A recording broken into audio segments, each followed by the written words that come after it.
আমি রাঙা Chatterjee political science tuition teacher. আজকে আমি আলোচনা করব political science major 6 semester 6013 paper public policy. Public policy যে তৈরি হয়, পাবলিক পলিসি মেকিংয়ের বিভিন্ন প্রসেস বা ধাপগুলো আমি আলোচনা করব।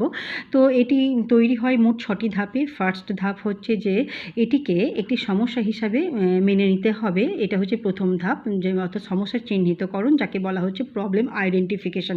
অর্থাৎ সমস্যাটি যে সমস্যা বা কোনগুলি সমস্যা তাকে চিহ্নিত করা হচ্ছে প্রথম ধাপ। যেমন উদাহরণস্বরূপ আমি বলতে পারি, দেশে বায়ু দূষণ বৃদ্ধি পাচ্ছে, মানুষ শ্বাসকষ্টে ভুগছে, এটিকে আমরা বড় সমস্যা হিসাবে বা জরুরি সমস্যা হিসাবে আমরা এটাকে চিহ্নিত করতে পারি। এরপর যেটা দ্বিতীয় ধাপ, সেটা হচ্ছে এজেন্ডা নির্ধারণ। এজেন্ডা নির্ধারণে কি হয়, সেটা হচ্ছে সমস্যাটিকে নির্ধারণ করা হয়। অর্থাৎ অনেক রকম আমরা 5-10 রকমের সমস্যা দেখলাম, কিন্তু সব সমস্যা তো সরকার আর সেই সমস্যাগুলো তো ইমিডিয়েট সমাধান করতে পারে না। তাহলে যে সমস্যাগুলো খুব জরুরি সেগুলো ইমিডিয়েট সমস্যার সমাধান করাটা দরকার। তো এক্ষেত্রে ধরে নিলাম যে বায়ু দূষণ সমস্যাটিকে গুরুত্বপূর্ণ হিসাবে এজেন্ডা হিসাবে নির্ধারণ করা হলো। এখন উদাহরণ হিসেবে বলতে পারি যে দূষণ কমানোর জন্য এখানে কি করা হবে না, দূষণকে একটি জরুরি সমস্যা হিসাবে ধরা হলো এবং সরকার এটির উপরে কিন্তু নজর দিল।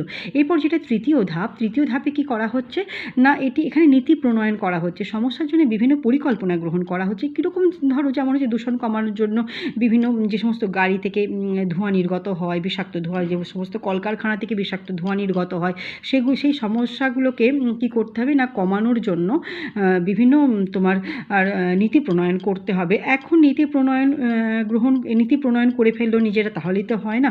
এখন এটাকে কিন্তু আইনসম্মত করে তুলতে হবে। তাই চতুর্থ ধাপের প্রয়োজন, যেখানে নীতিটিকে কিন্তু অনুমোদন করা হচ্ছে। কোথায় না, আইনসভা দ্বারা অনুমোদন করা হচ্ছে। তাহলে পরিবেশ সংক্রান্ত একটি আইন তৈরি করতে হবে, ব্যাস সেটা করা হলো। এর পরেরটা কি, আইন প্রণয়ন করা হলো, তাতেই তো হয় না। এবার যে সমস্যাটা, সেই সমস্যার এগেনস্টে যে সমস্ত সমাধান প্রকল্পগুলো আনা হলো সেগুলোকে বাস্তবায়িত করতে হবে। তাই সরকারের কোনো না কোনো সংগঠন বা যে সমস্ত সংগঠনগুলো অ্যাক্টিভেট, যে সমস্ত সংগঠনগুলো এই কাজগুলো করে থাকে, তারা সঙ্গে সঙ্গে এই সমস্ত কাজের জন্য তারা অ্যাক্টিভেট হয়ে গেল এবং এই সমস্যাগুলোকে দূরীভূত করার জন্য তারা বিভিন্ন স্টেপ নিতে লাগলো।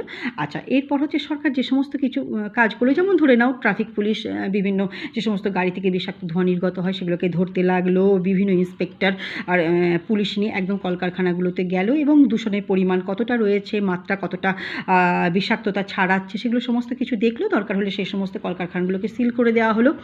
হ্যাঁ, এই সমস্ত কাজগুলো করতে লাগলো। কিন্তু এর পরের স্টেপটা কি, এর পরের স্টেপ হচ্ছে মূল্যায়ন। সরকার যে সমস্ত কাজ করলো সে সমস্ত কাজ কতটা ভালো হলো এবং কতটা মন্দ হলো সেটাও তো দেখতে হবে। ঠিক যেমন আমরা আজকেই আমি উদাহরণ দিচ্ছিলাম যে বিয়েবাড়ি খেয়ে এলাম, বিয়েবাড়ি খেয়ে এসে এটাতে নুন হয়েছে, ওটাতে ঝাল হয়েছে, এটা খেতে একদম ভালো হয়নি, কি দরকার ছিল করবার।